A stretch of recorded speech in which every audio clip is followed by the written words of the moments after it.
चल आप लोग आगे डेढ़। अरे ब्रंड ले लेना, क्या दिक्कत है?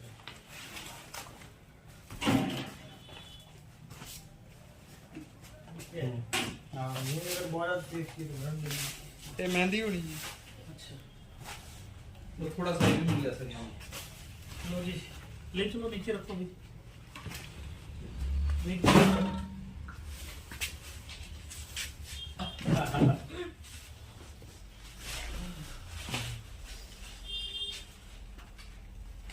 और ऊपर एक मारते सर तो आए तो ये नहीं मिल लो रहा। लो ये लो सर। लो जी, ले चलो इसको भी रखो वहाँ वेइंग से। ये नीचे के लिए थोड़ा सा ये मार्च से अच्छा सही दाना है खाइए।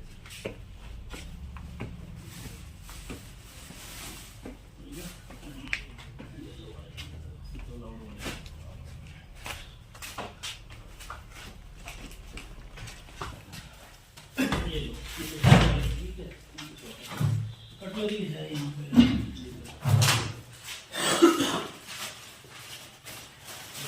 ले चलो भी कौन है इनका? लो सर ये नहीं ये वाली पेटी ले चलो नीचे, कटलरी वाली ना। जितनी राजधानी मेहंदी यार ये दो सालों ये भी तो पॉलिथीन तो है। अच्छा, इसके ऊंचाई पे इसको भी क्लियर करो भी। वो खा लो। लो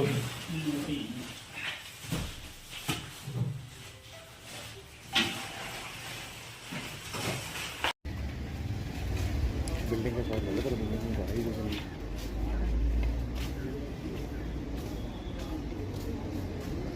जैसा कि आप लोग जानते ही हैं कि प्लास्टिक वेस्ट मैनेजमेंट रूल्स 2016 में प्लास्टिक कैरी बैग्स और बाकी प्लास्टिक की जो वन टाइम यूज़ की चीज़ें हैं उनको बैन कर दिया गया है और उसके लिए चलानिंग के प्रोविज़न है। जो अमाउंट जो है वो डिफ़र करता है 5,500 रुपये से लेके 25,000 रुपये तक एक सिंगल केस में। तो अब यहाँ पर क्योंकि बहुत हाईली डेंस्ड एरिया है, यहाँ पर पॉपुलेशन बहुत है, बाहर से भी लोगों का इन्फ्लक्स है, तो यहाँ पर भी हम देखते हैं कि पॉलीथीन का जो चलन है वो बढ़ रहा था। हमारे डिफरेंट डिपार्टमेंट इसमें अपनी तरह से कार्य कर रहे थे, लेकिन हमने ये देखा कि पॉलीथीन का चलन जो है वो बढ़ रहा है। तो हमने एक इसको मिशन के रूप में हमारे सब डिवीज़न में लागू करने का निर्णय लिया था, ताकि और इसमें डिस्ट्रिक्ट की तरफ से भी बड़े सख्त निर्देश हैं कि पॉलीथीन को रोका जाए, इसका इस्तेमाल ना होने दिया जाए। तो हमने फिर यहाँ इसको मिशन की तरह लिया है। जितने भी हमारी चलानिंग अथॉरिटीज़ हैं डिफरेंट डिपार्टमेंट्स में, सबकी मीटिंग करके हमने उन सबको निर्देश दिए हैं, टीम्स गठित की हैं, और जो अब आप देख रहे होंगे कि पिछले लगभग 7 दिनों में सब टीम्स एक्टिव हैं और जहाँ पर भी ऐसी पॉलीथीन की सूचना मिलती है वहाँ पर एक्शन लिया जा रहा है। बिल्कुल, क्योंकि प्लास्टिक का न केवल उसको बेचना या प्रदान करना जुर्म है, बल्कि उसका इस्तेमाल करना भी जुर्म है। तो जो कोई भी व्यक्ति यदि प्लास्टिक के थैले में सामान लेता हुआ या उसके पास पॉलीथीन मिलता है तो उसका भी चालान है जो 500 रुपये होगा। हम लोग कोशिश कर रहे हैं कि बड़े लोग जिनके पास बड़ी स्टोरेज है उनको चालान किया जाए और सबके सामने लाया जाए, क्योंकि ये एक समाज के लिए एक बहुत चिंता का विषय है कि प्लास्टिक यदि ऐसे ही बढ़ता रहा तो हमारा एनवायरनमेंट सस्टेन नहीं कर पाएगा।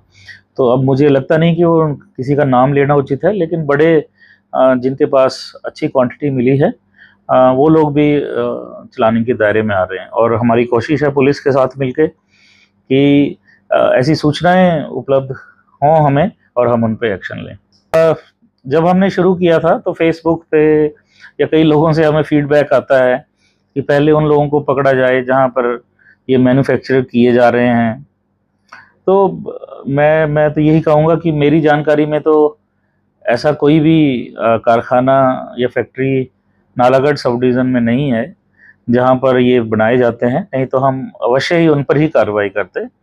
और इसका मतलब ये है कि ये बाहर से लाए जा रहे हैं, तो जो लोग इनको ला रहे हैं उन पे भी हमारी नज़र है और जहां ये स्टोर किए जा रहे हैं वो भी हम कोशिश कर रहे हैं कि उनका पता लगाकर उन पे एक्शन लिया जाए। लेकिन ये है कि सब लोगों के मन में थोड़ा सा ये जागृति हो कि इसका प्रयोग सही नहीं है, इसलिए अगर इंडिविजुअल भी या व्यक्ति भी कोई अपने प्रयोग के लिए पॉलीथीन का प्रयोग करता पाया गया तो उस पर भी एक्शन होगा, क्योंकि ये सारी चीज़ें डिमांड और सप्लाई पर ही चलती हैं। अगर हम लोग डिमांड नहीं करेंगे तो सप्लाई वाला अपने आप वापस चला जाएगा। बीच में ये भी आया कईयों का कि पहले कोई और इंतज़ाम करना चाहिए फिर ये शुरू करना चाहिए। 2016 से रूल नोटिफाई हो चुके हैं, मुझे लगता है हम सबको बहुत समय मिल चुका है। अब अगर अब भी हम नहीं समझे हैं तो शायद मुझे नहीं लगता कि हम इस तरह से समझने की इच्छा भी रखते हैं, या शायद मैसेज ही नहीं गया था। तो अब तो यही है कि जिसके पास भी पॉलीथीन होगा उसका चालान होगा और हम इस तरह से डिमांड को कम कर पाएंगे। और जहाँ तक ये था कि कोई और इंतज़ाम किया जाए, तो मुझे लगता नहीं कि हम और इंतज़ाम नहीं है। हम लोग घर से थैला ले जा सकते हैं, दुकानदार कागज़ के लिफाफों में भी चीज़ें दे सकते हैं, या फिर और जो परमिजिबल मटेरियल है चाहे वो जूट बैग्स हैं या कपड़े के बैग, उनका प्रयोग किया जा सकता है।